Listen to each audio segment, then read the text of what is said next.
O que é positivismo? João Ribeiro Júnior. Notícia biobibliográfica. Antes de dar uma visão de conjunto dos aspectos fundamentais do pensamento positivista, apresento, rapidamente esboçada, a biobibliografia do fundador do positivismo. Isidore Auguste Marie Xavier Conte, para melhor se compreender a revolução que ele presumia fazer. Filho de uma família pequeno-burguesa, católica e monarquista, nasceu Augusto Conte em Montpellier em 19 de janeiro de 1798, e faleceu a 5 de setembro de 1857, em Paris.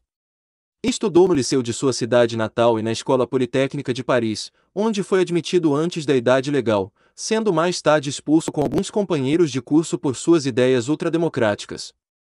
A ela voltará como examinador de admissão. Frequenta alguns cursos da Faculdade de Medicina, e torna-se amigo e secretário do socialista Saint-Simon, que exerce grande influência sobre sua formação intelectual. Após 6 anos de convívio, afasta-se bruscamente do mestre. Em 1825, vivendo de lições particulares de matemática, casa-se com Caroline Massin, da qual irá separar-se 17 anos depois. Em 1845, conhece Clotilde de Vaux, sua musa inspiradora, que morreria no ano seguinte, e com quem manteve um intenso relacionamento amoroso, embora platônico. Ocorre, nessa época, seu rompimento com o filósofo Stuart Mill, que o auxiliava financeiramente. Passa, então, a ser mantido por uma subscrição periódica, graças à intervenção de seu discípulo Littré. É a partir da morte de Clotilde que Conte atribui-se um papel messiânico, supunha realizar uma missão de regeneração da humanidade. Conte dizia que foi Clotilde quem lhe deu forças para iniciar e acabar a segunda parte de sua obra e lhe fez ver a importância social dos sentimentos sobre a teoria e a praxis. Em 1847, é proclamada a religião da humanidade. As obras capitais, em que Conte desenvolve larga e metodicamente o seu pensamento, são Curso de Filosofia Positiva, em 6 volumes, 1830, 1842, Discurso Preliminar sobre o Espírito Positivo, 1844, e Sistema de Política Positiva ou Tratado de P9, Sociologia instituindo a Religião da Humanidade, em 4 volumes, de 1851 a 1854. Enquanto nas 2 primeiras obras Conte estabelece a coordenação científica de sua filosofia, com o objetivo de descobrir e demonstrar as leis do progresso, no sistema ele desenvolve e tira as consequências das leis sociais estabelecidas no curso e no discurso, e erige o sistema político-religioso destinado a reformar a sociedade. O conjunto de suas concepções filosóficas é produto direto de sua época.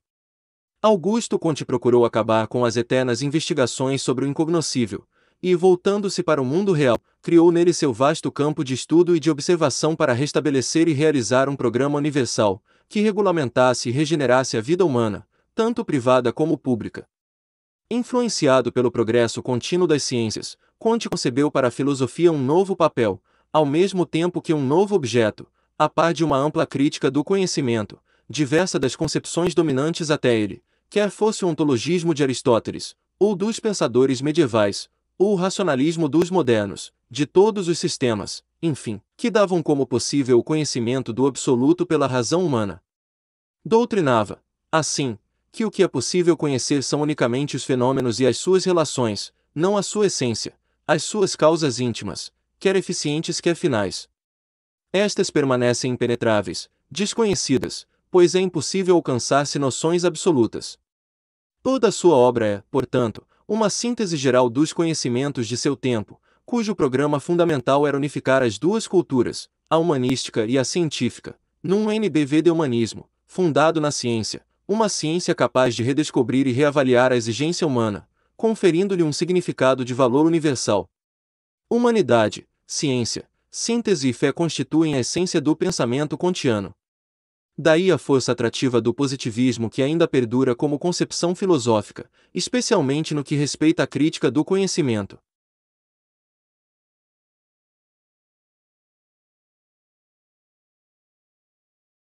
Pensamento liberal e positivismo.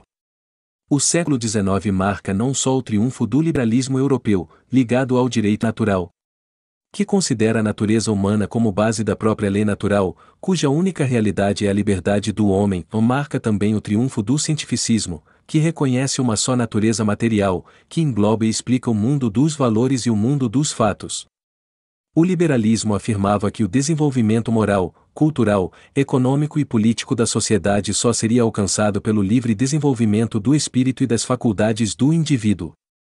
Assim, o valor da personalidade era considerado anterior a todas as condições históricas, políticas, sociais e culturais, impondo a priori o imperativo categórico do respeito à liberdade e à igualdade inata nos indivíduos.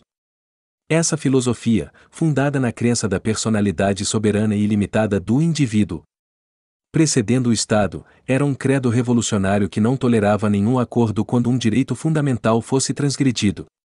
Sua teoria era institucional. Contudo, o liberalismo começou a sofrer transformação, numa tentativa de conciliar sua estrutura racional a priorística com o empirismo, que ensinava que todo conhecimento se reduz aos dados da experiência sensível, e com o materialismo, segundo o qual a matéria e suas leis são tudo o que existe ou a explicação de tudo, no encontro de fundamentos da filosofia científica que se esboçava. A pouco e pouco, a tendência da ciência e do pensamento político-social centra-se no empirismo e reduz a autoridade do racionalismo, que sustentava a primazia da razão, da capacidade de pensar, em relação ao sentimento e à vontade. É pois na contestação ao racionalismo abstrato dos adeptos do liberalismo que surgem os defensores do cientificismo, seduzidos pelo progresso contínuo, propondo que os fatos só são conhecidos pela experiência e que a única válida é a dos sentidos.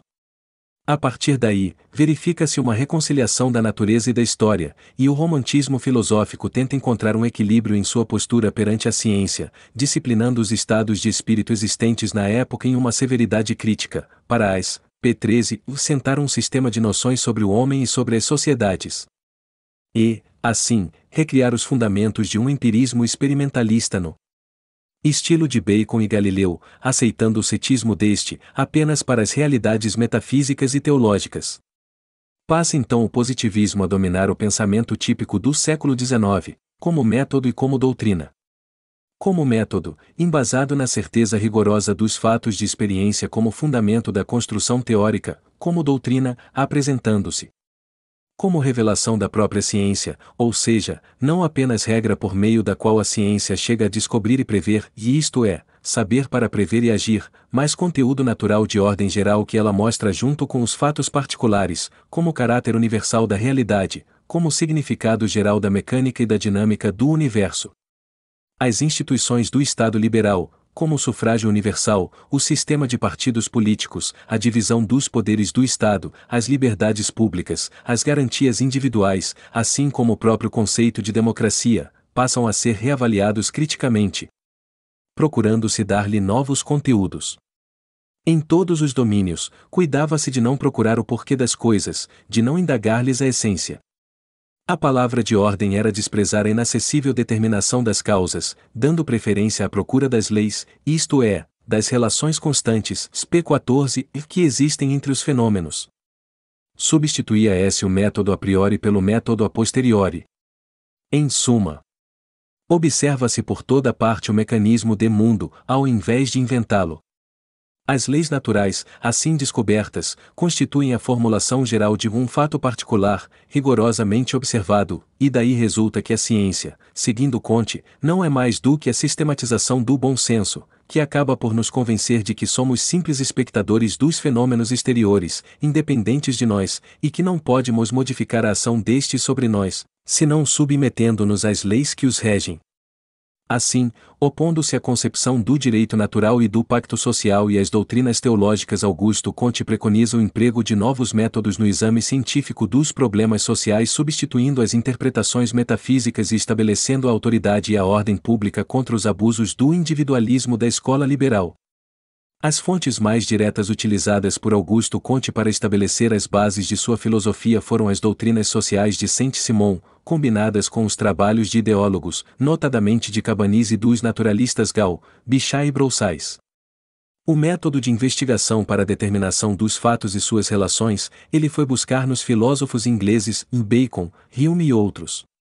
Propondo que os fatos, SP14, só são conhecidos pela experiência, e que a única válida é a dos sentidos, Comte prossegue a tradição sensualista que vinha desde Leucipo, Demócrito e Epicuro, passando por Locke e Condillac, modificada por Taine. De modo que, para se reformar a sociedade faz-se mister antes de tudo descobrir as leis que regem os fatos sociais, cuidando-se de afastar as concepções abstratas e as especulações metafísicas, que são estéreis, segundo Comte. É, pois, no desenvolvimento das ciências naturais que se encontra o caminho a seguir. Pela observação e pela experimentação se irá descobrir as soluções permanentes que ligam os fatos, cuja importância é básica na reforma econômica, política e social da sociedade. O positivismo é, portanto, uma filosofia determinista que professa, de um lado, o experimentalismo sistemático e, de outro, considera anticientífico todo o estudo das causas finais. Assim, admite que o espírito humano é capaz de atingir verdades positivas ou da ordem experimental, mas não resolve as questões metafísicas, não verificadas pela observação e pela experiência. Como sistema filosófico, busca estabelecer a máxima unidade na explicação de todos os fenômenos universais, estudados sem preocupação alguma das noções metafísicas. Consideradas inacessíveis, p. 16, e pelo emprego exclusivo do método empírico, ou da verificação experimental. Dessa forma, não se pronuncia, ao menos em teoria, não só acerca de qualquer substância cuja existência não possa ser submetida à experiência, como também sobre as causas íntimas e as origens últimas das coisas, nem a respeito de sua finalidade. Donde se conclui que o método positivo não assinala à ciência mais do que o estudo dos fatos e suas relações, fatos esses somente percebidos pelos sentidos exteriores. Por isso, pode-se dizer que o positivismo é um dogmatismo físico e um ceticismo metafísico. É um dogmatismo físico, pois que afirma a objetividade do mundo físico, e é um ceticismo metafísico, porque não quer pronunciar-se acerca da existência da natureza dos objetivos metafísicos.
Os fundamentos do positivismo.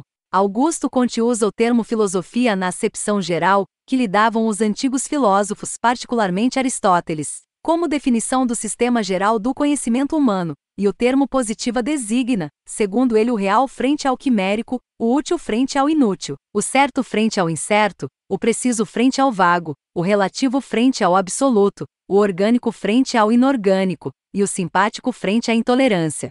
Seu método de trabalho é o histórico genético indutivo, ou seja, observação dos fatos, adivinhando-lhes por indução as leis da coexistência e da sucessão, e deduzindo dessas leis, por via da consequência e correlação, fatos novos que escaparam da observação direta, mas que a experiência verificou.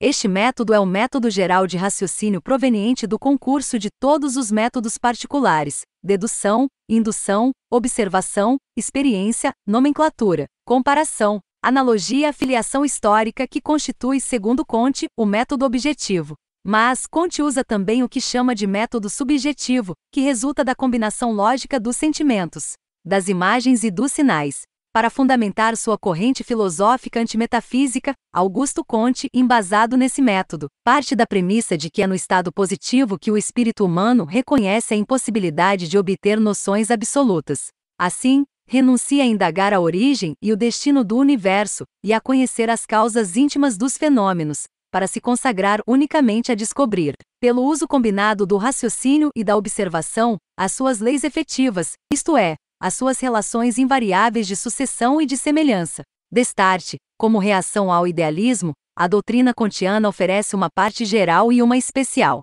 Na geral, ocorrem a teoria dos três estados mentais e a classificação hierárquica dos conhecimentos humanos. No desenvolvimento do espírito humano, Comte admite uma lei fundamental que recebe o nome de Lei dos Três Estados, ou modo de pensar, que é a base de sua explicação da história, o estado teológico fictício, P19, que tem diferentes fases, fetichismo, politeísmo e monoteísmo, e em que o espírito humano explica os fenômenos por meio de vontades transcendentes ou agentes sobrenaturais, o estado metafísico abstrato, onde os fenômenos são explicados por meio de forças ou entidades ocultas, abstratas, como o princípio vital, etc., e o estado positivo científico, no qual se explicam os fenômenos, subordinando-os às leis experimentalmente demonstradas.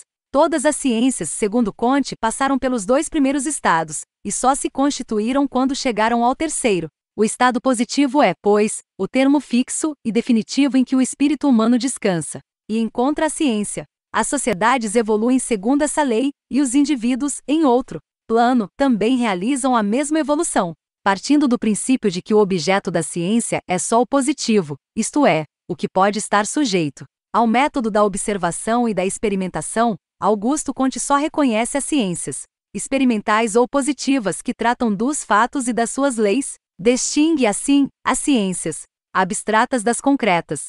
As ciências abstratas, que são fundamentais, formam 6 grupos, dispostas na sua ordem hierárquica, são as seguintes: matemática, astronomia, física, química, biologia e sociologia. As concretas, como a mineralogia, a botânica, a zoologia, segundo Comte, não estão ainda constituídas e, por isso, ele não as classifica. A classificação das ciências abstratas baseia-se na ordem lógica e cronológica das ciências. Na ordem lógica, porquanto é próprio da inteligência, passa, R do mais simples e abstrato para o mais completo e concreto, conforme a regra da síntese proposta por Descartes.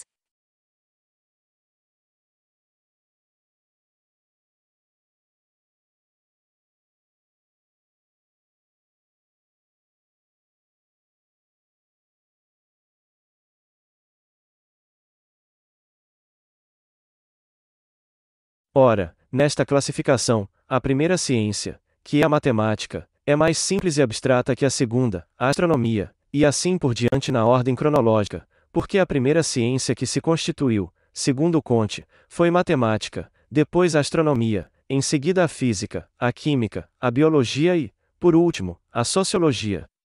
Mais tarde, Comte acrescentará a moral para coroar essa classificação. Para esta classificação, Comte teve seus reais ascendentes históricos em Condorcet, que traçara o quadro do progresso do espírito humano, e em Turgot, que entrevira a lei dos três estados. Na parte especial, a doutrina positivista pode ser considerada sob 4 aspectos. Aspecto psicológico: para Comte, a psicologia faz parte da biologia. Posteriormente, Comte destacará a psicologia da biologia, denominando-a a moral teórica. Assim, renovando a teoria de Gall e Bichat, segundo as explicações científicas de Broussais, ele reputa a alma, espírito, P22, como um conjunto de funções cerebrais. Aspecto ontológico: Comte nega as causas eficientes e finais, o infinito e o absoluto, para reconhecer apenas o relativo, o sensível, o fenomenal. O útil a tudo é relativo, e isso é a única coisa absoluta, é o axioma fundamental do positivismo. Reduz, assim, toda a causalidade a meras relações de simultaneidade e sucessão. E os aspectos sociológico e religioso, que partem desde a divisão dos poderes sociais em material, intelectual e moral, exercidos por uma elite, isto é, os dirigentes. O positivismo não aceita as classes com o significado geralmente empregado na atualidade. Aceita sim, que em toda a sociedade, desde a mais primitiva, há dirigentes e dirigidos. Os dirigentes devem sempre ser os mais capazes, isto é, aqueles que influem na educação e na cultura da espécie humana, são os sacerdotes, os filósofos, os cientistas, os jornalistas, os professores etc., ou melhor, os teóricos que modificam o pensamento dos indivíduos através de sua pregação e de sua conduta moral.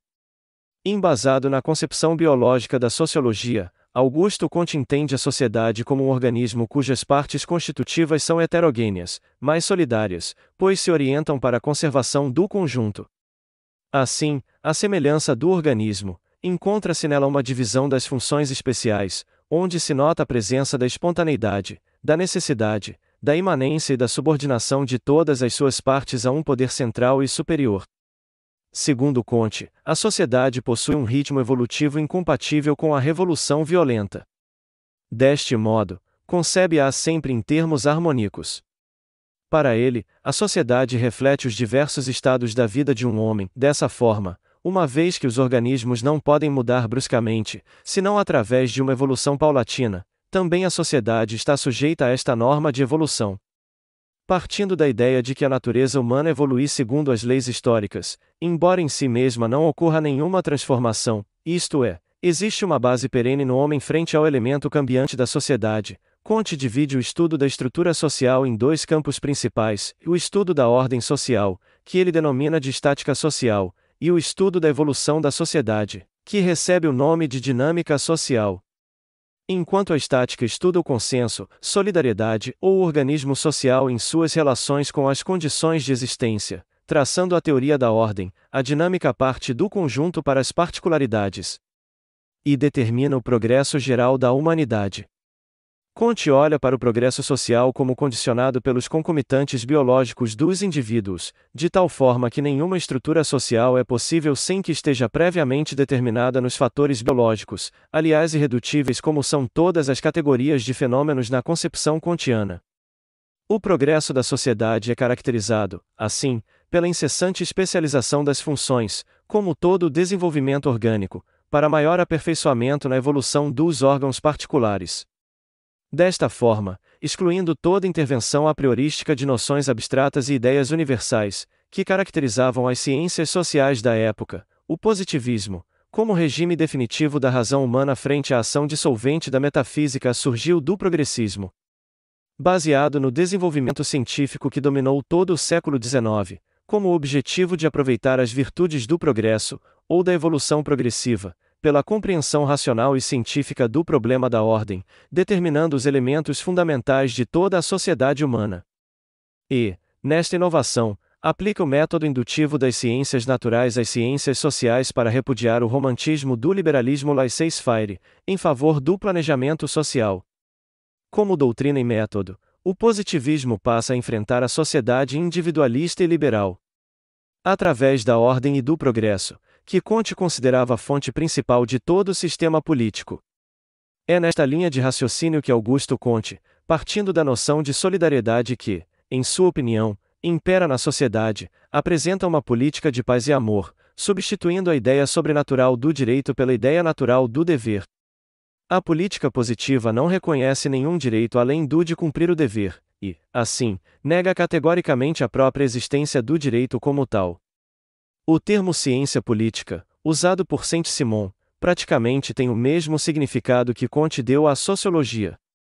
Aliás, ele emprega como expressões equivalentes a política positiva, filosofia social, teoria da evolução social, ciência social, física social, sociologia. Para Comte, sociologia é a ciência abstrata que estuda os fenômenos dos agrupamentos sociais. A ciência política é a aplicação prática da sociologia, estudando casos particulares, tendo porém sempre em mira o ponto de vista moral. A política é a arte de bem. Aplicar os conhecimentos abstratos da sociologia, saber para prever, a fim de prover. Seja como for, ciência política, para Comte, é a que diz respeito à história do Estado e ou à teoria e prática de sua organização. Segundo Comte, a noção de direito deveria desaparecer do domínio político, como a noção de causa do domínio filosófico, porque ambas se referem a vontades indiscutíveis.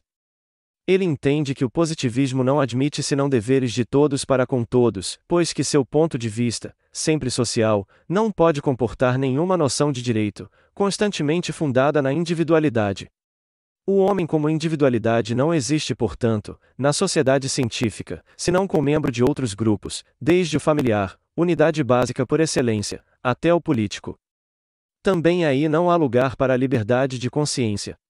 A consciência, para Comte, não determina sozinha o modo de existência prática, como não bastam as condições materiais da vida para definir a consciência. E a própria soberania popular é um termo vazio de sentido em sua política positiva, onde a ditadura se exercita num despotismo espiritual e temporal, pois adota o princípio da força como fundamento do governo. Mas, o que realmente caracteriza a política de Augusto Comte é a sua preocupação de se orientar pela moral, que nasce da fraternidade universal. Assim, em última instância, o que decide se uma resolução e ou decisão deve ser tomada para o bem público é saber se ela está de acordo com essa moral. A moral kantiana se funda no império do instinto, que nos inclina para os outros, e que se chama altruísmo, termo criado por Comte. O homem tem instintos egoístas e altruístas. Se os primeiros são necessários, não o são menos os segundos, porquanto a humanidade só pode viver em sociedade, e esta só progride. De acordo com Comte, pelo sacrifício e pela dedicação, de modo que a lei da existência da humanidade, para ele, é uma lei que se resume na fórmula a viver para outrem. Por isso a moralidade consiste na preponderância dos instintos altruístas sobre os egoístas. Preponderância que resulta fatalmente da educação e da ciência. Os positivistas Littré, Spencer e Stuart Mill aceitam essa moral, mas diferem quanto ao modo por que explicam a formação do altruísmo. A escola positivista francesa se baseia na fisiologia para descobrir, em nosso organismo, a origem e a lei da evolução do altruísmo. A inglesa funda-se na psicologia e no darwinismo, procurando demonstrar a evolução psicológica dos nossos sentimentos, de egoístas em altruístas, sob influência do meio social. Para ambas, porém, a moral é relativa e variável, pois relativas e variáveis são as tendências e as evoluções do organismo.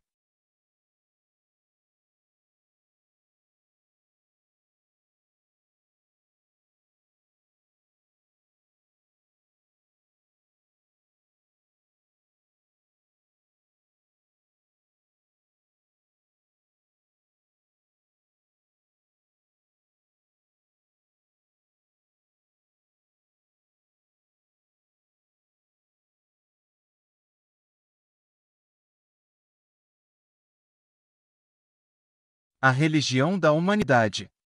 No desenvolvimento de sua doutrina, Comte se volta para o estudo da humanidade como o grande ser, le grand être, que abrange a totalidade histórica, para aprender seu valor concreto. O grande ser é o motor imediato de cada existência individual ou coletiva, que inspira a fórmula máxima do positivismo, o amor por princípios, e a ordem por base, o progresso por fim. Esclarece Miguel Lemos que essa fórmula era redigida de maneira diversa, e ainda hoje citada erroneamente: o amor por princípio, a ordem por base e o progresso por fim. Comte modificou a redação, ligando o segundo membro ao primeiro pela conjunção, e separando o terceiro por ponto e vírgula. A fim de melhor guiar a vida real, esta fórmula universal do positivismo se decompõe em duas divisas usuais, p29, uma moral e estética, viver para outrem, ou seja, subordinar o indivíduo à família, esta a pátria à humanidade, e outra política e científica. Ordem e progresso, isto é, organização, cada coisa em seu devido lugar para a perfeita orientação ética da vida social. Na dialética positivista, o amor procura a ordem e a impele para o progresso, a ordem consolida o amor e dirige o progresso desenvolve a ordem e reconduz o amor. Desta inspiração altruísta criou Augusto Comte sua religião, puramente natural, racional, científica e exclusivamente humana, que não admite mistérios, revelação, vontade sobrenatural e que não aceita nenhuma crença, cuja exatidão a sua razão não lhe tenha podido demonstrar. A religião positivista, portanto, baseando-se no conhecimento do mundo, pretende concorrer para o aperfeiçoamento moral, intelectual e prático da humanidade. Humanidade que se compõe dos mortos, que adquiriram a vida subjetiva, dos vivos, que se esforçam por adquirir-a, e dos não nascidos, que se supõe devam adquirir-a. É assim, integrada por um tríptico, o passado, o presente e o futuro, e constituída de uma trindade, a humanidade que trabalhou, que trabalha e que trabalhará. A humanidade, o grande ser, para Augusto Comte, é muito mais do que uma simples abstração, p30, de forma vazia e inerte, é uma realidade, pois representa a comunhão de todos os homens em uma contínua solidariedade no tempo e no espaço. A solidariedade com a continuidade é a condição fundamental da existência e do desenvolvimento da humanidade. É, pois, na humanidade que o homem irá satisfazer sua necessidade real de um Deus, e seu desejo de imortalidade. Seu destino moral será servir, acima de tudo, ao grande ser, a humanidade. Comte concilia, assim, o fetichismo com o positivismo, o estado teológico fictício com o estado positivo científico, para explicar o grande ser, pois entende que é só no fetichismo individual ou coletivo, onde há uma expansão ingênua do sentimento, que se realiza a verdadeira identificação entre o homem e a humanidade. Deste modo, tenta assegurar a plenitude da unidade religiosa. Embora Augusto Comte, contrário à teologia e à metafísica, que considerava meras construções ilusórias, pregasse que o catolicismo era antissocial e que seria irrevogavelmente eliminado pelo positivismo, ele não esconde suas propensões simpáticas por esta religião, pois se lhe apresentava como a obra-prima da hierarquia e da compreensão das necessidades espirituais do homem. Assim, tomou-a como modelo, mas lhe negou o direito de pretender conduzir a humanidade. É assim que vemos no positivismo, como no catolicismo, a veneração de santos padroeiros, isto é, p31, os sábios do passado, os grandes religiosos, os heróis ilustres, cuja recordação e exemplo são sempre exaltados, a veneração de almas que são particularmente próximas, como a mãe, as irmãs, as filhas, que Comte chama de anjos da guarda. O positivista religioso sente-se, assim, rodeado de almas amadas, algumas simplesmente protetoras, outras amantes e auxiliares. É a comunhão dos santos positivista. Em torno desses santos padroeiros, de anjos da guarda, de almas amigas, que são uma parte do grande ser, a religião da humanidade reservou um lugar à sua padroeira suprema, para a mulher tipo, para a intercessora privilegiada entre os homens e a humanidade divinizada, Clotilde de Vaux, a Virgem Mãe. Destarte, Clotilde, que não era virgem e nem se tornou mãe, passou a concretizar a figura perfeita da humanidade. No positivismo, portanto, a humanidade, filha dos homens, que nasceram eles próprios dela, representa exatamente a Virgem Mãe, que é personificada pela figura de Clotilde de Vaux. Para o positivismo a humanidade é formada só de homens. Quanto à mulher, Comte julgou-a condenada à inferioridade pelas leis irrevogáveis da natureza. Estava tão convencido da superioridade do homem, que julgava que o marido deveria alimentar a esposa. E ele mesmo assim o fez, depois de separar-se de Carolina Massin, apesar de considerá-la indigna e de não dispor de recursos suficientes para sustentá-la. Contudo, embora as mulheres sejam excluídas da humanidade divinizada, não são excluídas da sociedade positivista. Elas não participam da sua atividade, porém cada uma é a inspiradora de cada um dos seus membros. As mulheres, segundo Comte, são o sustentáculo das providências sociais, pois seu concurso é indispensável para o advento do positivismo. Elas têm uma função moderadora e uma única missão, a de amar. As providências sociais, segundo Comte, são o sacerdócio ou a providência intelectual, o patriciado ou a providência material, e o proletariado ou a providência geral. A mulher é a providência moral que sustenta todas as demais providências. Segundo Augusto Comte, a força geral de qualquer sociedade é o proletariado, que forma a opinião pública que se liga à força espiritual do sacerdócio. A classe mais importante no Estado positivista é a dos sacerdotes, que não são teólogos, mas sociólogos. São os intérpretes das doutrinas socio-religiosas do positivismo, por isso distinguem-se pela coragem, perseverança e prudência. No sacerdócio há 3 estágios: os aspirantes, de pelo menos 28 anos, porque é preciso chegar a essa idade para possuir a cultura enciclopédica, p. 33, exigida por Comte; os vigários ou suplentes, de pelo menos 35 anos, irrevogavelmente incorporados ao sacerdócio, que permanecem nas funções de ensino, e os sacerdotes propriamente ditos, cuja idade não pode ser inferior a 42 anos, os quais são investidos da confiança do sumo sacerdote da humanidade, e penetrados de sua doutrina. Podem preencher, nas famílias e nas cidades, o tríplice ofício de conselheiro, de consagrador e de regulador, que caracteriza socialmente o clero positivista. Os sacerdotes não devem possuir qualquer parcela de poder temporal, pois foi a mescla do espiritual com o temporal, segundo Comte, o grande erro da antiguidade, e a grande contribuição do cristianismo foi separá-lo. Assim, os sacerdotes podem sugerir ações ao braço secular da lei, mas não empreendê-las sob a sua própria responsabilidade e iniciativa.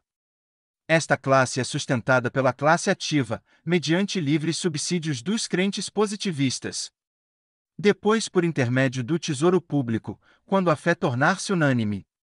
O casamento é obrigatório para eles, pois o sacerdócio, de acordo com Comte, não pode ser dignamente preenchido sem a influência contínua da mulher sobre o homem. O patriciado é a classe detentora do poder temporal.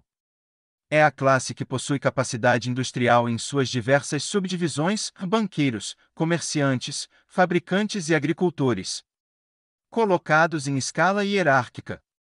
p. 34, assim, nesta sociedade os banqueiros são os que possuem maior autoridade, porém são orientados pelos sacerdotes, a fim de que não fujam de suas responsabilidades sociais.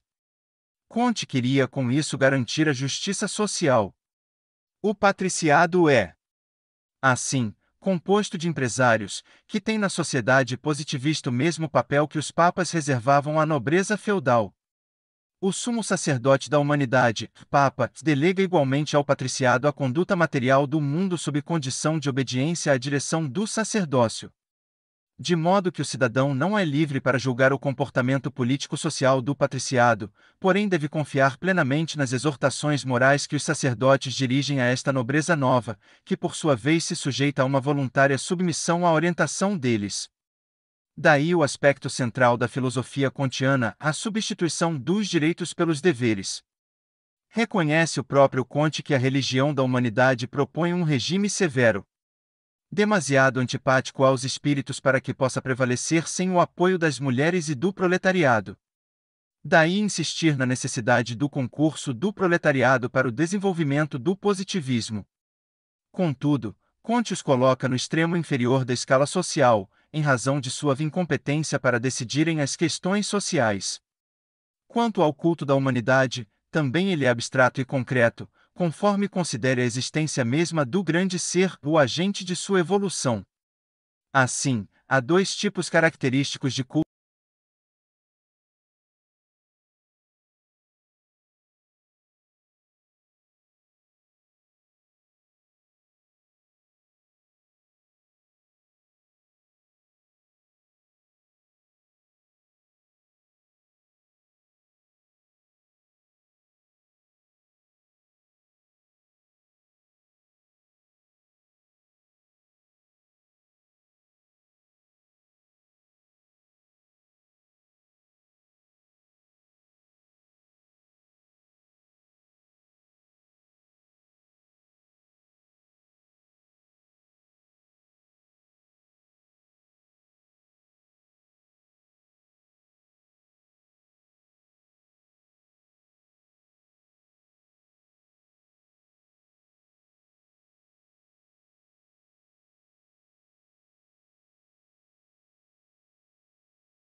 Assim, há dois tipos característicos de culto na religião positiva, endereçados, sobretudo, à mulher e à humanidade. O culto privado, que se compõe de duas partes distintas, uma pessoal e outra doméstica, e o público, realizado na igreja positivista. Toda oração, quer privada quer pública, é no positivismo uma verdadeira obra de arte, pois é a originalidade poética que Augusto Comte propõe para as orações da religião da humanidade. Mas, é, sobretudo, da prática assídua do culto privado que se há de distinguir os verdadeiros positivistas. Há 9 sacramentos na religião da humanidade e, a apresentação, quando a família apresenta solenemente o recém-nascido que ela vota ao serviço do grande ser, iniciação. Quando a criança, com 14 anos, passa da educação materna à instrução sacerdotal, admissão. Aos 21 anos, que o autoriza a servir livremente a humanidade, da qual até então ele tudo recebeu sem lhe retribuir nada. O quarto sacramento social, que vem aos 28 anos, salvo pedido ou prescrição de adiamento, é a destinação, quando os sacerdotes outorgam a cada indivíduo a investidura do seu ofício especial. O sacramento do casamento é o seguinte, e é obrigatório, pois o positivismo condena o celibato, p. 36, ao mesmo tempo para a indissolubilidade do casamento, mesmo que morra um dos cônjuges, o que mostra que a viuvez é eterna, para ele. Os dois outros sacramentos são a maturidade e o retiro. O primeiro quando, aos 42 anos, o homem entra em plena posse das suas forças físicas e mentais. O sacerdócio lhe concede 21 anos para realizar o seu destino. Expirado esse tempo, o homem terá percorrido na terra 9 estágios de 7 anos cada um. Terá então 63 anos. O sacerdócio elimina-lo-á da humanidade ativa, e lhe dará o direito ao repouso, pelo sacramento do retiro. Há ainda a transformação, que é uma espécie de extremunção, uma purificação e um viático, que tem por fim facilitar a incorporação, que é a recompensa do fiel positivista. A incorporação, na humanidade, é composta somente de mortos dignos de sobreviver. Esta possibilidade de sobreviver é submetida pelo sacerdócio a um exame que dura 7 anos. 4 anos após a morte do positivista é dada uma decisão preparatória, que permite prejulgar da decisão final. Passado um novo prazo de 3 anos, durante os quais o inquérito termina, o sacerdócio dá a sua decisão irrevogável. Se é favorável, o clero procede à translação solene dos restos mortais do positivista, do cemitério ordinário ao bosque sagrado, que deve rodear cada templo da humanidade. p. 37 Esses sacramentos, contudo, são facultativos. Comte, preocupado ainda com a severidade de suas prescrições, propõe que o sacerdócio deverá, sendo preciso, solicitar junto ao governo a instituição das regras legais destinadas a temperar a severidade das prescrições religiosas, cuja observância é livre. Como se vê, o positivismo frente à ciência e à religião não nega nem afirma senão aquilo que é possível negar ou afirmar, isto é, aquilo que cabe debaixo da experiência e da observação. Diz-se, a face da ciência e da religião, construída a partir do conceito de humanidade. A ciência, vinculada às necessidades do homem, fornece os meios para se chegar à religião, que assegura a realização de seus fins. Em outros termos, Comte, encontrando na humanidade, personificada por Clotilde de Vaux, o objeto de seu culto, apoia-se na religião, que irá realizar sua obra, sem sair contudo do mundo real em que se move a ciência. A religião positivista, portanto, como a ciência positivista, parte do concreto para o concreto, e não do abstrato para o concreto, para fornecer os princípios da regeneração das sociedades. Abraçando ao mesmo tempo a ciência, a filosofia, a política, a religião e a poesia, e desprezando as especulações teológicas e metafísicas incapazes de melhorar a existência humana, pois as regras da felicidade, 38, humanas são feitas pelo e para o homem, o positivismo, pela noção de humanidade, que sistematiza os fatos sociais, preocupa-se principalmente sobretudo, em dispor o homem a viver para outrem. Não obstante, tanto a ciência como a religião se veem oprimidas neste sistema político-religioso. A ciência é embaraçada pela religião, e está constrangida pela ciência. A religião não é permitida qualquer indagação, cuja utilidade social não seja evidente, não lhe sendo permitido que ultrapasse os limites da vida prática e nada de metafísica. Lateralmente, a ciência deve sujeitar-se ao sentimento, à subjetividade, porquanto o importante para Comte é estabelecer o valor moral da ciência, a fim de demonstrar a relação lógica existente entre ela e a religião. O culto à humanidade, instituído por Augusto Comte, não se confunde com aquele que os católicos dirigem a Deus. Nem era possível, já que ele declara que não há provas da existência de Deus, e que a humanidade é um ente real e demonstrável. Mas podemos qualificar esta doutrina de ateia e materialista? O dogma essencial do positivismo pode ser formulado da seguinte maneira: há coisas que o homem pode conhecer, e há outras que jamais conhecerá. O que é possível conhecer são unicamente os fenômenos e as suas relações, não a sua essência. P39, as suas causas íntimas, quer eficientes, quer finais. Impossível alcançar noções absolutas, pois tudo é relativo. E não é por um raciocínio mais ou menos bem encadeado que se chega a esta conclusão de que Comte fez um dogma, é pelo método experimental, que estabelece um limite para cada categoria de fenômenos. Há um limite em que os fatos se tornam inacessíveis à experimentação. A partir dele, penetra-se na metafísica, ou melhor, na espiritualidade, onde se movem as ideias de Deus, da alma e da imortalidade. O positivismo não ultrapassa esse limite, põe de parte a questão de Deus como manifestadamente insolúvel, não deixando, contudo, de notar que aqueles que admitem um ser supremo devem renunciar à ideia de ver no governo do mundo qualquer coisa que se assemelhe às ideias positivistas de ordem, de justiça e de bondade, pois, para Comte, a moral cósmica, se existe, é diferente da moral humana. Assim, sem se preocupar se existe ou não um Deus, com o qual se possam comunicar as almas, inclinando-as a se harmonizarem entre si, para afinal se reunirem nele, a religião positivista satisfaz a necessidade do homem por um Deus, através de um objeto real e acessível, não entendida como a união de todos os homens em uma continuidade e uma solidariedade no tempo. Em suma, o positivismo se preocupou em guardar o conteúdo da moral cristã sobre o amor ao próximo, eliminando a concepção do mundo que lhe serve de base, e construindo sobre ela o altruísmo, como fundamento de todos os deveres particulares. Daí Comte afirmar que nós não diferimos dos católicos senão em que a nossa unidade se refere à humanidade, ao passo que a dele se refere a Deus. Carta de Comte seu. Não há dúvida de que a religião positivista, não renegando os valores espirituais da vida, é sedutora na aparência, com sua máxima cristã viver para outrem. Contudo, não nos devemos esquecer dos aspectos reacionários do pensamento de Comte. Assim, a conclusão a que se chega é de que a questão das relações entre a moral e a religião em Comte foi precipitadamente resolvida. Como conciliar o princípio do amor, advindo da moral altruísta viver para outrem, com o autoritarismo dogmático e a disciplina despótica da religião da humanidade? Na doutrina positivista, como vimos, os deveres para com os outros prevalecem como altruísmo, pois ela concebe a dignidade humana como superioridade moral que se adquire procurando o bem alheio. Porém, assim procedendo, ela faz do amor um dever, ordena aos homens amarem-se na humanidade. O que a religião positivista propõe, portanto, não é o devotamento a outros homens, o amar uns aos P41 outros, mas sim o devotamento a um fim superior a qualquer individualidade, o grande ser, a humanidade, entendida como a sucessão das gerações, como uma coleção de individualidade. Embora seu programa consista em formar uma consciência moral e social, que inspire os idealismos humanos, nacionais e sociais contra os impulsos egoístas e superstições retrógradas, não há como negar que a religião da humanidade é triste e tirânica, severa e árdua na expressão de Littré, pois os atos da vida são estreitamente regulados e toda verdade moral severamente reprimida, pois que é incompatível com a ordem social. Mas, como se sabe, Littré foi um dissidente do positivismo. Assim, os positivistas ortodoxos entendem, ao contrário, que a religião da humanidade não é despótica, pois baseia-se no desenvolvimento da fraternidade entre todo o gênero humano e somente prevalecerá pela livre e fraterna sujeição dos corações e das inteligências. Não existe qualquer autoritarismo, pois só poderá ser livremente aceita. No positivismo ortodoxo há necessariamente uma separação entre o poder que aconselha, do sacerdócio, e o poder que dirige a parte material, governo político. Logo, não pode haver despotismo numa religião em que o sacerdócio apenas aconselha e não manda.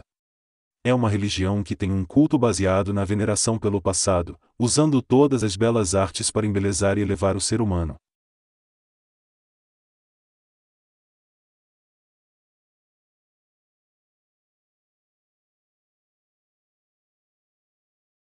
Do positivismo ao evolucionismo social.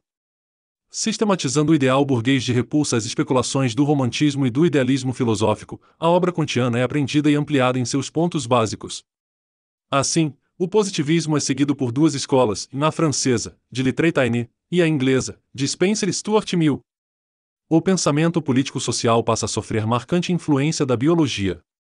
Discutese a sociedade em função de analogias biológicas, isto é, a sociedade é comparada, em estrutura e funções, à vida orgânica. A sociedade passa a ser encarada como produto orgânico, e se concebe para o Estado esta mesma natureza, seja como órgão dentro da estrutura social, seja como a estrutura social sob um aspecto particular. P. 43. É sob a influência dessa visão organicista do Estado, somada ao individualismo liberal predominante em seu tempo, que Herbert Spencer, nascido em 1820 e falecido em 1903, irá lançar as bases do evolucionismo social, através de suas obras fundamentais em Princípios de Sociologia, em 3 volumes, de 1853 a 1896, Primeiros Princípios, de 1860 a 1862, Estática Social, a 1851, e O Homem contra o Estado, a 1884. Nas 2 primeiras obras, Spencer apresenta detalhada descrição histórica das instituições sociais e os princípios do evolucionismo social. A partir da publicação de Estática Social, Spencer começa a advogar o individualismo extremo, que irá florescer plenamente em O Homem contra o Estado. Esta obra representa uma das declarações mais positivistas que já se fizeram sobre a doutrina do laissez-faire extremado. Herbert Spencer é, antes de tudo, um agnóstico. Sua doutrina consiste numa sistemática e voluntária ignorância de tudo o que é sobresensível. Quando verificou que Kant considerava o tempo e o espaço como percepções dos sentidos e não coisas objetivas, classificou-o de idiota. Para explicar seu ponto de vista, Spencer parte do seguinte princípio evolutivo: a evolução é uma integração de matéria e uma concomitante dissipação de movimento, durante a qual a matéria passa, a P44, de uma homogeneidade indefinida e incoerente para uma heterogeneidade definida e coerente, e durante a qual o movimento conservado é passível de uma transformação paralela. Primeiros Princípios, seção 111, 145. A evolução spenceriana repousa, assim, em 3 proposições fundamentais: instabilidade do homogêneo, multiplicação dos efeitos e segregação pelo movimento. Desses postulados seguem outros 4, persistência das relações entre as forças, ou uniformidade da lei, transformação e equivalência das forças, isto é, que estas não se perdem, mas se transformam, movimento pelo caminho da menor resistência ou de maior atração, e o ritmo alternante do movimento.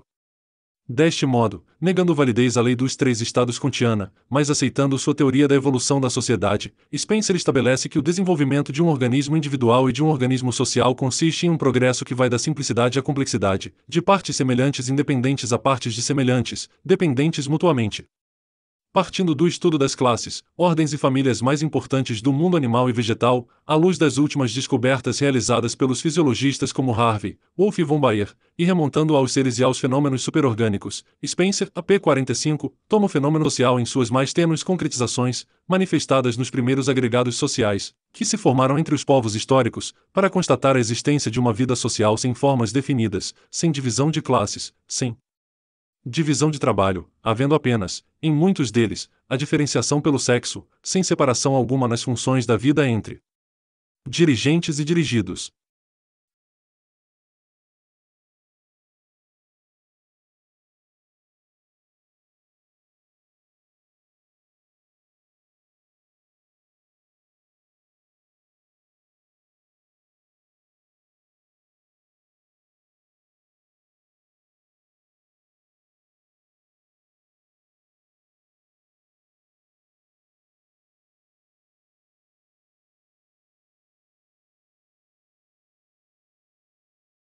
Assim, seguindo ascendentemente a escala dos povos na ordem do tempo e do desenvolvimento até chegar às nações contemporâneas, às sociedades civilizadas, Spencer verifica uma existência social completamente diferenciada pela profunda especialização das funções, uma vida aplicada de 1000 maneiras, dirigida por uma vasta regulamentação, por um sem número de instituições perfeitamente definidas e coerentes, combinadas todas, embora muito diferentes entre si, para um resultado comum a que todas aspiram, para o resultado da coordenação das ações dos indivíduos e, portanto, para a harmonia da vida em sociedade.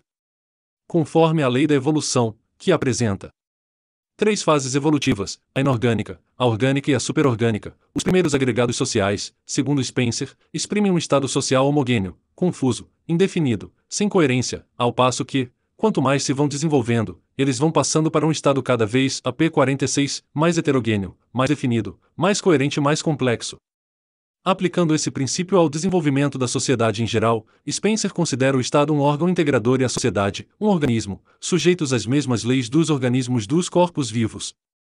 A sociedade, como um todo, é considerada separadamente de unidades vivas, apresentando, assim, fenômenos de desenvolvimento, estrutura e função análogos aos do crescimento, estrutura e função no animal, e que estas últimas são as chaves necessárias para a primeira.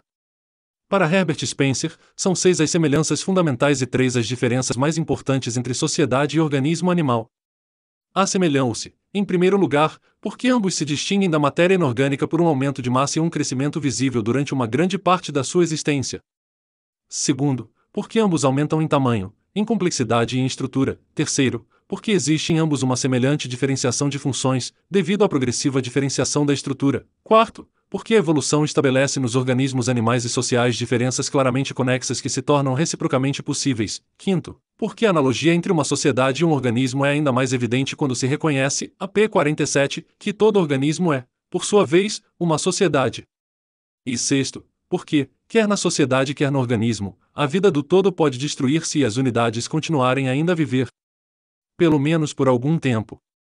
Por outro lado, eles se diferem porque as partes componentes de um organismo individual formam um todo concreto e as unidades viventes estão ligadas em contato íntimo, enquanto que no organismo social as partes componentes formam um todo discreto e as unidades viventes estão separadas e mais ou menos dispersas. Além disso, e até mais fundamental para Spencer, é que existe uma diferenciação de funções no organismo individual. Em algumas partes se convertem na sede do sentir e do pensar e outras são praticamente insensíveis, ao passo que no organismo social não existe tal diferenciação. Finalmente, como resultado desta segunda diferença, observa-se que, enquanto no organismo as unidades existem para o bem do todo, na sociedade o todo existe para o bem dos membros individuais. O Estado, portanto, para Spencer não é somente um organismo, mas um organismo que evolui. De Estado militar, autoritário, ele evolui para o Estado industrial, civil e liberal, dominado pela lei e não pela arbitrariedade dos governantes. As sociedades militares exigem uma disciplina que implica a obediência cega do indivíduo para o bem da coletividade, enquanto as sociedades industriais se colocam a serviço do indivíduo e de sua liberdade. O progresso da civilização, segundo Spencer, não depende exclusivamente da direção dada pelos homens superiores, os sacerdotes sociólogos de Comte, é, antes, um produto natural do meio social, onde, do debate dos interesses, das ideias presentes, como das tradições do passado, enfim, de um conjunto de múltiplos fatores sociais, corroborados pelas esperanças e pela confiança no esforço individual, resulta a evolução progressiva, pela qual cada personalidade se torna autônoma, concorrendo, ao mesmo tempo, para a perfectibilidade geral de todos e de cada um. E o governo, nesta sociedade, só tem por fim impedir o excesso do egoísmo, pois sua ação deve estar na razão inversa do progresso social. É simples protetor e não promotor de interesses. É um mal necessário que, no futuro, poderá ser eliminado pelo completo desenvolvimento moral dos indivíduos, reduzindo, assim, a proteção governamental a um mínimo e a liberdade individual a um máximo. A natureza humana estará, desta forma, bem disposta para a disciplina social, bem apropriada à vida em p. 49, sociedade, que não terá mais necessidade de coerção exterior, pois ela mesma se coibirá. Com esta ótica, Herbert Spencer combina a concepção biológica da sociedade com o princípio utilitário da maior felicidade e a doutrina dos direitos naturais, para a defesa do individualismo liberal. Aplicando o laissez-faire liberal tanto no domínio sociopolítico, como no econômico, Spencer entende que o Estado, que não contém em si mesmo uma personalidade com vida própria, como pensavam os idealistas, deve limitar a sua atividade ao cumprimento das funções essenciais, como a defesa contra agressões externas para manter a paz e a ordem, e a prevenção de arbitrariedade contra os indivíduos, proporcionando-lhes proteção e segurança. Para Spencer, portanto, qualquer expansão da autoridade do Estado representa um obstáculo para a evolução natural e embaraça a diferenciação da estrutura social, que as exigências do progresso impõem. Insurgindo-se contra a preponderância do Estado, Spencer afirma que uma sociedade pode ser julgada na proporção em que o constrangimento exercido sobre os cidadãos, em nome da lei humana, for menor do que a obediência voluntária à lei da igualdade na liberdade. Se a lei moral não tem poder suficiente sobre os homens, o constrangimento a substitui, mas também, quando a lei moral se torna forte, deve desaparecer a coerção, então o governo se torna não só inútil, mas um mal, e os homens sentem tal aversão pelos entraves da autoridade, mostram-se tão ciosos dos seus direitos, que se torna impossível qualquer governo. De start, como todo organismo que passa da homogeneidade indefinida, confusa e indistinta para a heterogeneidade definida, coordenada e distinta, na sociedade há equilíbrio e interdependência entre suas partes. E quem a governa é uma lei geral da evolução, que não depende da vontade humana, mas é determinada pelas ações externas e pela natureza dos indivíduos, e cujo objetivo é o próprio equilíbrio. Equilíbrio que irá determinar o dever ser da sociedade ideal. Mas, como é necessária uma regra de conduta para o indivíduo vivendo em sociedade? Spencer, alegando que a velha moral, a qual se atribuía uma suposta origem divina, perdeu toda a sua autoridade, porque era demasiado severa e não se acomodava às modernas exigências da humanidade, propõe a moral positivista que, prescindindo de um legislador supremo, fosse mais fácil e indulgente. Uma ética absoluta que representasse a forma limite do progresso da moralidade. Neste intuito, embasado na psicologia e no darwinismo aplicado à moral, Spencer apresenta 3 princípios, por meio dos quais o homem chega a possuir os sentimentos de moralidade e a ideia do bem e do mal, o princípio do interesse pessoal, o do instinto social e o da hereditariedade. Assim, acompanhando Augusto Comte, quando afirma que a moral se funda no egoísmo e no altruísmo, Spencer entende que do egoísmo nasceu, necessária e fatalmente, o altruísmo, com todas as suas modalidades mais elevadas. Mas o altruísmo não só nasce do egoísmo, como também se robustece com ele, até que o vence ou parece vencer. A vitória do altruísmo é igualmente a do egoísmo, pois, segundo Spencer, o bem da comunidade é o bem de cada indivíduo. O egoísmo e o altruísmo harmonizar-se-ão numa sociedade futura para a qual tendemos, porquanto são coessenciais, e formarão o ego-altruísmo.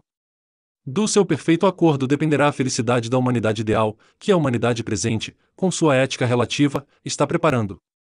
Deste modo a moralidade, se tem o seu começo no interesse pessoal, tem o seu complemento no instinto social. O altruísmo representa assim a mais perfeita adaptação dos indivíduos ao ambiente social, em que tudo é solidário. Este sentimento, transmitindo-se por meio das leis de hereditariedade, sob forma, AP 52, de modificações orgânicas, irá aperfeiçoar-se cada vez mais, realizando-se, desta forma, o progresso da moralidade pública e individual, que é determinado pelo progresso da adaptação da vida humana às suas leis constitutivas. Como vimos, para Herbert Spencer existem 3 mundos distintos: o mundo inorgânico, a sistema celeste, minerais etc., o mundo orgânico, a vegetais, animais etc., e o mundo superorgânico, ao homem, as sociedades etc. Dessa forma, a moral, e também o direito, que derivam diretamente da natureza das coisas, pertencem ao mundo superorgânico e são governados pela lei universal da evolução. Enquanto Augusto Comte nega a própria existência do direito como tal, Spencer entende que o direito nasce e se desenvolve a partir das propriedades intrínsecas do indivíduo, restabelecendo, assim, a doutrina do direito natural.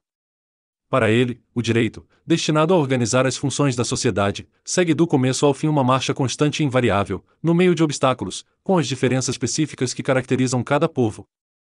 Assim, sua ideia de justiça contém 2 elementos, um positivo e um negativo. O positivo é o reconhecimento do direito que todo homem tem à sua livre atividade e as vantagens que dela resultam. O negativo é o reconhecimento dos limites impostos, AP 53, pela presença de outros homens, gozando de direitos análogos. Daí a fórmula: em cada um pode fazer o que quiser, contanto que não lese a liberdade dos outros. Asterisco, asterisco, asterisco. Comparando o positivismo com o evolucionismo, em resumo, constatamos serem muitos os pontos de contato entre ambos, especialmente a aspiração à síntese em uma só lei universal. Contudo, enquanto na sociedade de Augusto Comte o governo é necessário e essencial, porquanto dele dependem o funcionamento e a divisão das funções, cristalizando-se numa ditadura, em seus esforços a uma adequada organização social, que será completada por uma nova religião. Na de Herbert Spencer, o governo é um mal necessário, mas provisório, cujo papel fica reduzido ao mínimo, aumentando a liberdade e o individualismo, pois o governo não é nada por si mesmo e só representa algo enquanto compreende os indivíduos que o integram.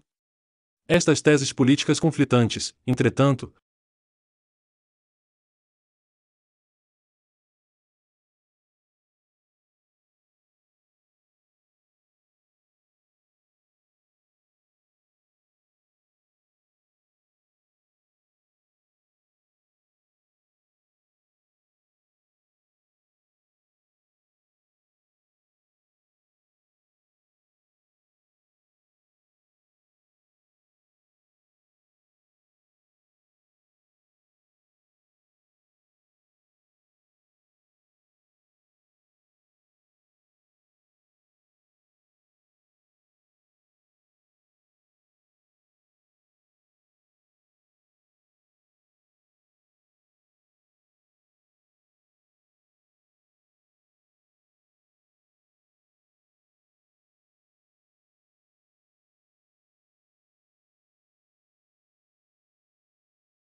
estas teses políticas conflitantes, entretanto, não impedem que a doutrina da evolução social se apresente como doutrina essencialmente positiva, tanto por seu método como por seu conteúdo. Desse modo, Quer se adote o ponto de vista de Spencer ou de Comte, a filosofia permanece como sistema de explicação positiva do universo em oposição a toda uma metafísica. O positivismo no Brasil. Olhando para as coisas em conjunto, o movimento positivista que se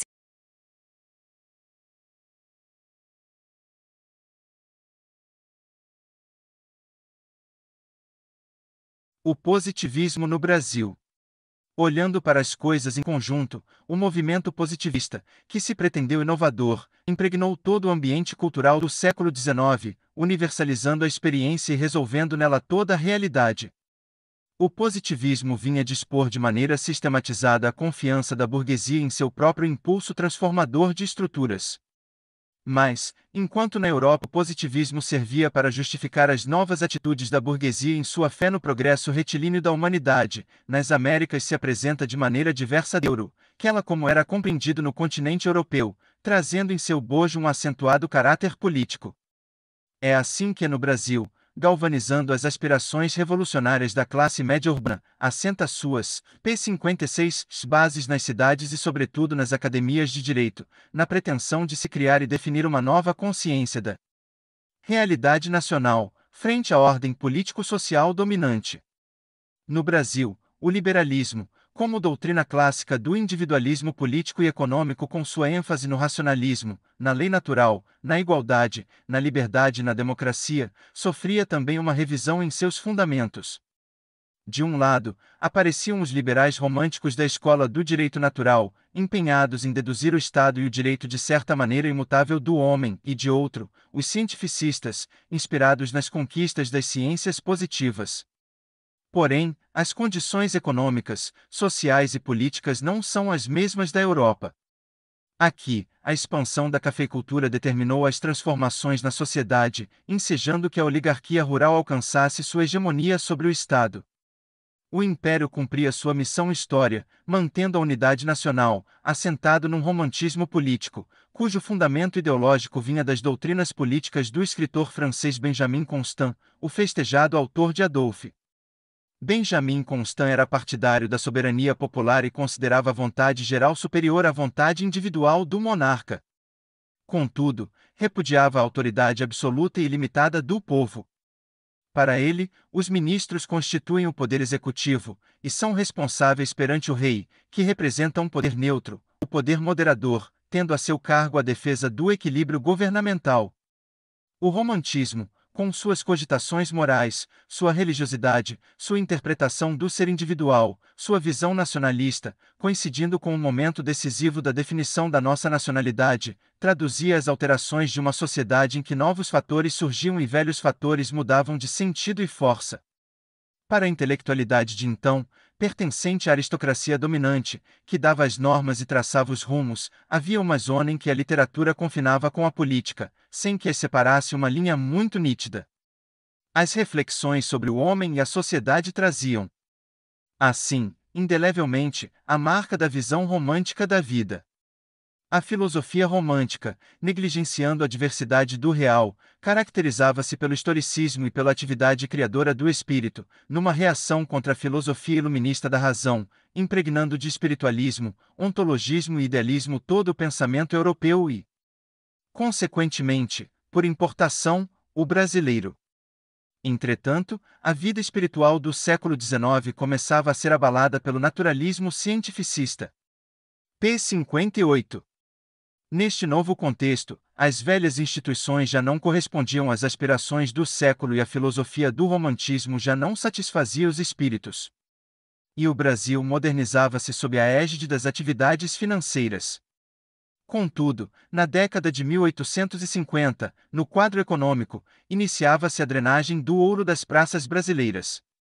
A crise externa, com a conversibilidade do metal, irá provocar uma crise interna. Há uma restrição das exportações dos gêneros coloniais e se elevam os preços dos gêneros de primeira necessidade. E os bancos, que haviam imobilizado seus recursos em negócios de ações, não conseguindo enfrentar a nova situação, provocam uma corrida financeira. A retração súbita do crédito, para enfrentar o reembolso das notas do Banco do Brasil, culminará em inúmeras falências. Só no Rio de Janeiro houve 49 falências. Ascendendo sempre nos anos seguintes. Com essa apropriação da renda nacional pelo exterior, a economia nacional irá sofrer forte abalo, que se estenderá além de 1864, quando se repetirá o pânico. Esse quadro era agravado pelo problema da mão de obra escassa e pelas epidemias de varíola e de cólera, que flagelavam as províncias. No ambiente político, alternavam-se no poder o Partido Liberal e o Conservador, face ao sistema de governo criado pela Constituição Imperial de 1824. Tanto um como o outro não tinham nenhuma significação ideológica, caracterizando-se pela ausência de fixações doutrinárias. O conservador defendia a ordem constitucional vigente, o liberal, a abolição do poder pessoal e a descentralização, mas aceitavam ambos a concepção liberal do Estado, cujo princípio axiomático era o mínimo de governo e o máximo de iniciativa. Como ambos estavam sob o comando da aristocracia rural, que submetia o resto da população ao seu domínio, as divergências políticas entre eles eram atenuadas, pois o que se tinha em vista era assegurar a posição da classe dominante que, promovendo a paz indispensável ao progresso, garantia o conservantismo das instituições. Esse estado de coisas favoreceu a conciliação que durou quase 10 anos, coincidindo com o surto econômico, e que visava a acomodação para salvar a unidade e a integridade do país. A nova Câmara se formou, assim, em um ambiente favorável ao entendimento das correntes, contando, inclusive, com o decidido apoio do imperador. Todavia, o povo, que os chefes políticos levavam aos comícios, permanecia indiferente aos sucessos políticos dos dois partidos tradicionais. De qualquer maneira, este período foi o de predomínio do Partido Conservador, que zelava pela manutenção do status quo, através de uma política administrativa de realização em conjunto, evitando a prática da oposição. A mentalidade conservadora convertia, assim, todos os problemas políticos em questões administrativas, o que lhe assegurava um completo monopólio em matéria de decisões. Vive-se sob a égide do romantismo, do triunfo do indivíduo, da liberdade, do lirismo e da melancolia, do protesto do sentimento contra a supremacia da razão. Exalta-se o indivíduo livre, a comunidade orgânica local e nacional e os impulsos do coração. E enquanto o seu romântico mergulha na evasão, incapaz de resolver seus conflitos com a sociedade, os créditos se arrocham e os metais continuam a emigrar para o exterior, aumentando as falências e, por outro lado, liberais e conservadores se articulam na disputa pura do poder numa política não sintonizada com a realidade nacional. É neste contexto que a oligarquia rural, através do processo político, irá tentar estruturar um sistema de relações sociais que lhe permitirá impor ao conjunto da sociedade um modo de produção próprio, ou pelo menos, tentar estabelecer alianças ou subordinar os demais grupos ou classes com o fim, p. 61, de desenvolver uma forma econômica compatível com seus interesses e objetivos. Coincidindo com essa política econômico-social é ainda o ecletismo que domina o pensamento teórico, como instrumento conceptual para a explicação da realidade, empolgando a inteligência brasileira do Segundo Reinado. O ambiente histórico era propício ao ecletismo de Victor Cousin, esse sistema a ser aplicado à ciência e à religião como reação ao sensualismo de Locke e Condillac. Cousin admitia no conhecimento percepções sensíveis e concepções racionais. Reduziu, assim, a 4 todos os sistemas filosóficos, sensualismo, idealismo, ceticismo e misticismo, para acolher destes o que julgou aproveitável. O conservadorismo tradicionalista nacional encontrava, portanto, no ecletismo o equilíbrio natural para a estabilização do império. Ao lado desta corrente dominante, havia um grupo de reação católica identificado no tradicionalismo, krausismo, rosminianismo, além do newtomismo, que traduziam os anseios de uma elite espiritualista que se opunha à cultura oficial, então empirista e liberal, se não mesmo espiritualista, mas de um espiritualismo racionalista, indiferente ao cristianismo. Não obstante, no decênio que se estende de 1868 a 1878, esse ideal romântico de vida começa a se romper. Um sintoma de renovação se insinua nas camadas intelectuais, desencantadas com as quimeras liberais da monarquia. A Ilustração brasileira, de fundo iluminista e cientificista, inicia seus ataques a Victor Cousin, escudada em nova tendência, o positivismo. Porém, se Cousins é banido do pensamento da intelectualidade brasileira, sua herança eclética permanece. O pensamento teórico concretiza-se mercê das diversas correntes positivistas, evolucionistas, constitucionalistas e imitadoras do constitucionalismo norte-americano e da tradição liberal do Império, vinculada ao empirismo e ao utilitarismo inglês. Por volta de 1870, frente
Por volta de 1870, frente ao desafio de um sistema político-institucional que já não atendia aos interesses das camadas privilegiadas, os intelectuais, acompanhando o movimento do espírito humano, se voltam, novamente, para a Europa em busca de novas teorias e hipóteses que, sintetizando a nossa realidade concreta, explicassem-na através de um processo de transformações.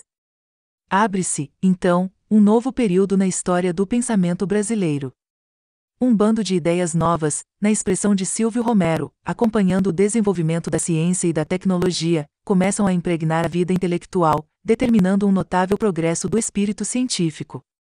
E o que vemos é uma coexistência de orientações, muitas vezes antagônicas, como o monismo evolucionista de Haeckel e Noiré, o materialismo de Boucher e Vogt, o individualismo de Stuart Mill, de La Boulaye e de Lastarria, o positivismo dissidente de Littré e Taine, as concepções políticas e sociais aplicadas à psicologia de Le Bon, o determinismo de Fourier e de Buckley, as teorias do governo constitucional de Guizot, o experimentalismo de Leon Dona, o federalismo de Y. Margall, as concepções do Estado Nacional de Blumsky, os programas liberal-democráticos de Tocqueville, os novos métodos de pesquisa sociológica de Lilienfeld, as teorias sociológicas de Robert.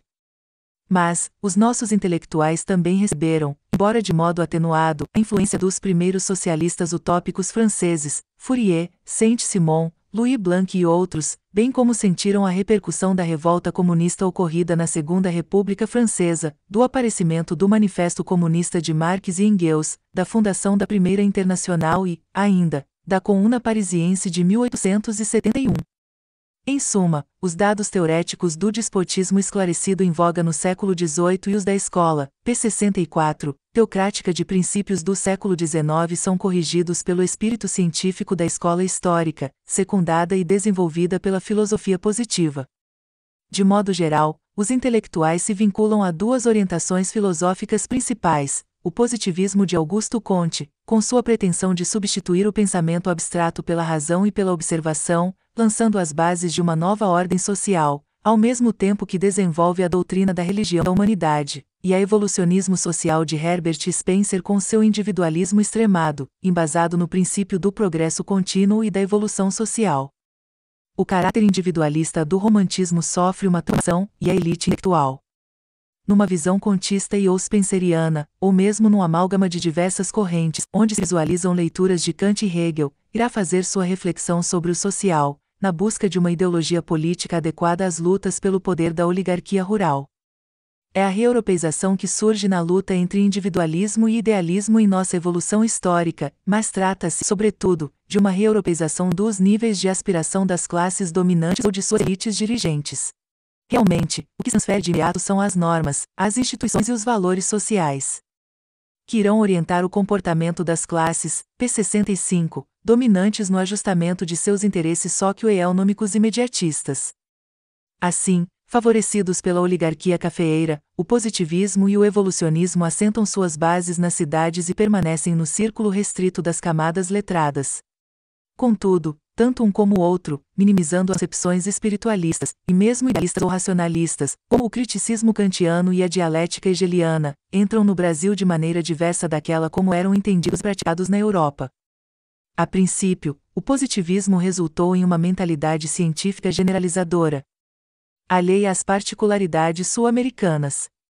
Porém, a pouco e pouco, aproveitado como método de trabalho, juntamente com o evolucionismo de Spencer e as ideias democrático-liberais do constitucionalismo norte-americano, servirá de esteio aos que advogam uma república democrática, frutificando-se, assim, em um instrumento teórico a ser utilizado na transformação da realidade concreta. Alguns anos antes da morte de Augusto Comte, 1857, já se encontram positivistas no Brasil, mas são ainda elementos isolados que nenhuma influência exercem sobre a vida política do país, pois se ligavam mais aos problemas científicos relacionados à fisiologia, à física ou à matemática do que propriamente à política, ou mesmo, à literatura social. A primeira manifestação do positivismo no Brasil verificou-se em 1844, quando o Dr. Justiniano da Silva Gomes apresentou à Faculdade de Medicina da Bahia uma tese, plano e método de um curso de filosofia. Contudo, a primeira manifestação social do positivismo data de 1865, com a publicação da obra de Francisco Antônio Brandão Júnior sobre a escravidão no Brasil, a escravatura no Brasil, precedida de um artigo sobre a agricultura e colonização no Maranhão. O positivismo penetra no Brasil já cindido em dois grupos, o de Pierre Lafitte, com sua ortodoxia dogmática da religião da humanidade, seguindo à risca os ensinamentos do mestre de Montpellier, em sua evangelização dos espíritos, na tentativa de mostrar o papel unificador da religião positiva, e o de Paul-Émile Littré, que se afastava da evolução agnóstica para impor a emancipação do espírito, considerando o ateísmo a única religião que convinha a um autêntico positivismo. Esse grupo dissidente desprezava o movimento da religião da humanidade para seguir Augusto Comte apenas em sua metodologia científica de observação, experimentação e comparação, e em sua filosofia política. Fundamentando-se na solução dos problemas humanos através do método científico, a doutrina de p. 67. Comte passa a ser discutida abertamente, repudiando a metafísica improdutiva que desde a independência caracterizava com sua retórica palavrosa todas as manifestações intelectuais do país, não só em Pernambuco, como no Rio de Janeiro, onde pontifica Benjamin Constant Botelho de Magalhães, formado em ciências físicas e matemáticas, na Escola Normal, da qual é fundador, e na Escola Militar, onde ensina à juventude as bases do positivismo. Muito prestigiado pelos jovens oficiais, Benjamin Constant os conduzirá para o movimento republicano. Esses militares encontraram no positivismo uma justificativa para rechaçar a cultura política imperial, baseada sobre os estudos jurídicos e não sobre as novas ciências naturais e sociais, como também descobriram os instrumentos adequados para formular as exigências de um novo tipo de autoritarismo em defesa dos seus interesses corporativos. A nossa bandeira, com seu ordem e progresso, mostra quanto a doutrina positivista teve aceitação mesmo entre nossos republicanos históricos. Ao positivismo se deve ainda a reestruturação do ensino, a separação da Igreja do Estado, a liberdade de cultos, a semente da legislação trabalhista. Deste modo, dominando as consciências das classes privilegiadas, o positivismo irá repercutir intensamente nas escolas, influenciando a mocidade, cuja cultura intelectual era mais literária do que científica. Na época, só os militares, médicos e engenheiros entregavam-se a estudos científicos. A reação positivista nasce em Pernambuco, impregnada de racionalismo científico. Sofre a oposição de Tobias Barreto, que embasado no culturalismo sociológico de Iering semeia as ideias gerais que irão se constituir na futura escola de Recife, onde brilhariam Silvio Romero, Clóvis Bevilacqua, Arthur Orlando, Martins Júnior, Fausto Cardoso, Tito Livio de Castro. No Rio de Janeiro, praticamente sozinho, Luiz Pereira Barreto preconiza a ciência positiva e dá início a uma nova etapa para a evolução das ideias do positivismo, voltando-se para a realidade nacional. Ali um grupo de pensadores, preocupados pela restauração da ordem social, irá vincular-se aos aspectos religiosos do pensamento de Comte, na tentativa de estabelecer, mais por meios morais do que legais, um despotismo da sociedade sobre o indivíduo, apoiando-se no papel unificador da religião positivista. É esse positivismo integral, método filosófico e religião da humanidade que invade as províncias na propaganda doutrinária, sistematicamente organizada por Miguel Lemos e Teixeira Mendes, convertidos ao positivismo ortodoxo por Laffitte. Essa propaganda é exercida sobretudo pelo apostolado positivista no Brasil, que se localizava, p. 69, na Travessa do Ouvido R, 7, Rio de Janeiro, hoje, na Rua Benjamin Constant, 74, Glória, e cujo principal objetivo é a propagação da religião da humanidade pela ação oral e escrita e pelo exemplo. A propaganda positivista não era feita apenas a nível da intelectualidade. Era divulgada também, só no Rio de Janeiro, por 4 jornais: A Razão, O Rebate, A Crença e A Crônica do Império. Mas, mesmo em outros jornais não engajados na campanha de defesa dos ideais de onde estava presente, como Mequetrefe, dirigido por Aloysio de Azevedo, que também acolhia artigos de Miguel Lemos, e na Revista do Rio de Janeiro, de nítida orientação positivista, chefiada por Arthur de Azevedo. É-se notar que, nessa época, o abonista José do Patrocínio revelou-se seguidor das ideias de Augusto Comte. Miguel Lemos e Teixeira Mendes e outros elementos do apostolado, preocupados com a ética positivista em seu programa.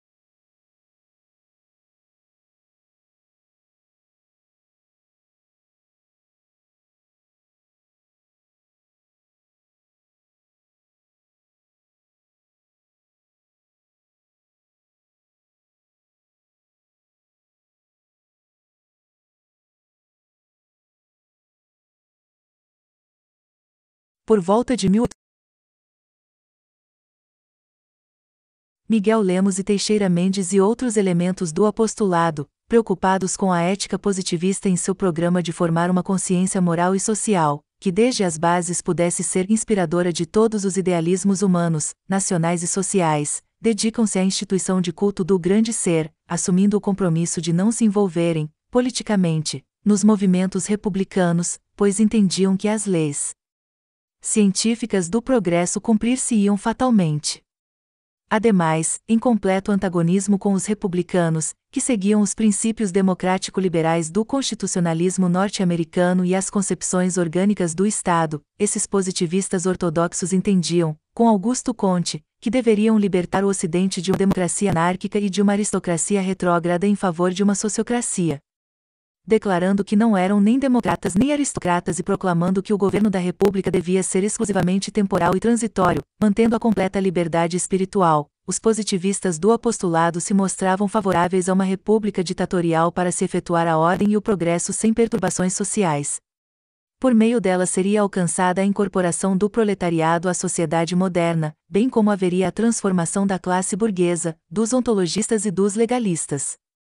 De start, o processo republicano não seria democrático e parlamentar, porém o poder deveria concentrar-se nas mãos de um só homem, o ditador ou presidente da República, cuja ação seria exercida no domínio material, sem intervenção espiritual, e cujo sucessor seria por ele indicado, para dar continuidade e consistência à República, defendendo-a dos aristocratas e burgueses.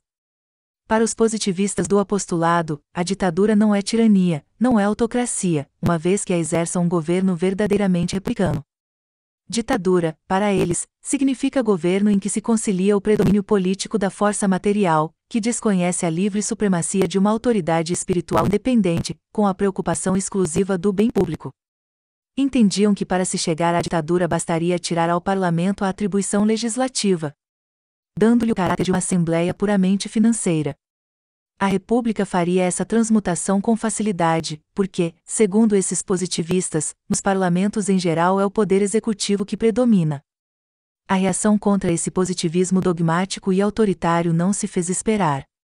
Sua orientação é modificada, transformando-o em uma das forças espirituais decisivas do pensamento brasileiro. E o positivismo em sua versão spenceriana passa a caracterizar a vida político-cultural. Os chamados positivistas dissidentes, que caminhavam com Littré, em seu desprezo às abstrações metafísicas do subjetivismo centrado sobre o eu pessoal, esposam, agora, o evolucionismo liberal de Herbert Spencer, com seu marcante individualismo, que se prestava melhor ao ideal de democracia, de evolução sem saltos, de constitucionalismo. Os dissidentes, que apenas admitiam do positivismo kantiano seu método, rompem com o conformismo essencialmente conciliatório da época, para expor, de maneira sistematizada, a confiança da oligarquia cafeeira, que representam, em seu próprio impulso transformador da sociedade. Para alguns, o positivismo seria simples rótulo para a conduta ideal de oposição à monarquia. Era uma recomendação, como no José Veríssimo. E o exemplo típico foi o positivismo que ecoou nas arcadas da Faculdade de Direito de São Paulo, com acentuado criticismo no plano lógico e republicanismo de aspecto nitidamente revolucionário no plano das realidades político-sociais. Para outros, o positivismo impunha sua dose de cientificismo, juntamente com o liberalismo e o individualismo inglês, que se compendiavam nos livros de Comte, Spencer e Stuart Mill, para só citar os principais representantes. Mas é de Spencer, ou melhor, a partir de Spencer que, empregando fórmulas como organismo social, a instabilidade do homogêneo, a diferenciação e a relatividade do conhecimento, que os teóricos positivistas dissidentes irão esforçar-se para conciliar as doutrinas contemporâneas sobre a ciência política.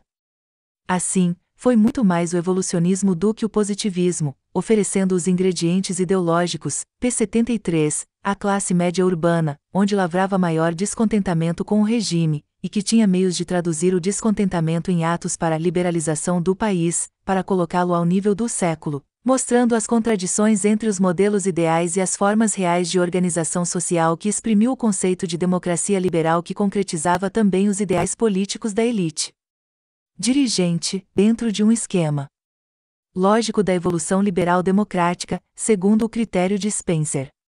Democracia liberal era a palavra-chave da época. O advento, portanto, dos dois pensamentos positivista e evolucionista, no Brasil, não foi devido simplesmente ao gosto pelas novidades europeias. Porém, foi uma tentativa de adaptar essas ideias novas às coordenadas do pensamento racional, em sua oposição às especulações do romantismo e do idealismo, em que se assentava o Segundo Império. Realmente, a estrutura colonial modelava-se e o positivismo, neste contexto, modernizando o pensamento brasileiro, irá contribuir para o advento de uma nova concepção de valores. Deste modo, conjugando o contismo ortodoxo, o positivismo, dissidente de Lé, as generalizações de Spencer com as conquistas liberais do século, os nossos pensadores políticos, impregnados desse espírito positivo, caminham no sentido de uma consciência crítica, numa tentativa de concretização de suas ideias políticas, que refletem a observação direta do modo de ser de sua sociedade. De um lado, as ideias novas se apresentaram como um instrumento para a renovação do sistema, dando esteio aos intelectuais para construírem a ideologia republicana, numa tentativa de influírem sobre a atividade geral do grupo dominante, proporcionando-lhe homogeneidade e consciência de si mesmo e de sua função nos planos econômico, político, social e cultural. Por outro lado, essas ideias em nada contribuíram para o progresso que pregavam, devido não só à falta de respaldo popular, como ao enfeudamento cada vez mais estreito da oligarquia cafeeira que, reforçada em seu prestígio e poder, iria manter um sistema político-institucional de dominação socioeconômica das classes e grupos restantes. É bom notar, contudo, que as preocupações sociais de Comte impregnaram, direta ou indiretamente, a atuação administrativa de Getúlio Vargas, correligionário do positivista riograndense Júlio de Castilhos. A legislação trabalhista, por exemplo, principal preocupação do governo Vargas, foi o desenvolvimento da ideia contida no artigo 74 da Constituição Positivista do Rio Grande do Sul, elaborada por Júlio de Castilhos, e em conexão com as medidas propostas sobre o assunto por Teixeira Mendes e Benjamin Constant. Por outro lado, a influência do contismo no Exército só, p. 75, passaria a entrar em declínio depois de 1930, com a reforma introduzida no ensino militar, com a escola transferida do Realengo para Agulhas Negras. Embora o nome de Benjamin Constant continuasse no almanaque do Exército como se vivo ainda fosse, como general em comando e fundador da República.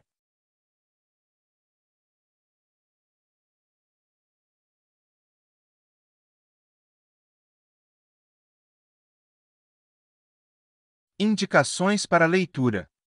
Infelizmente, as obras capitais de Augusto Comte de Herbert Spencer ainda não foram traduzidas para o português. Não bastasse isto, são poucas as bibliotecas que as possuem completas.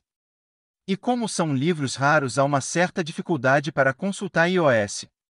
Um dos maiores acervos sobre o positivismo se encontra na Igreja Positivista do Brasil, localizada no Rio de Janeiro, a Rua Benjamin Constant, 74, Glória.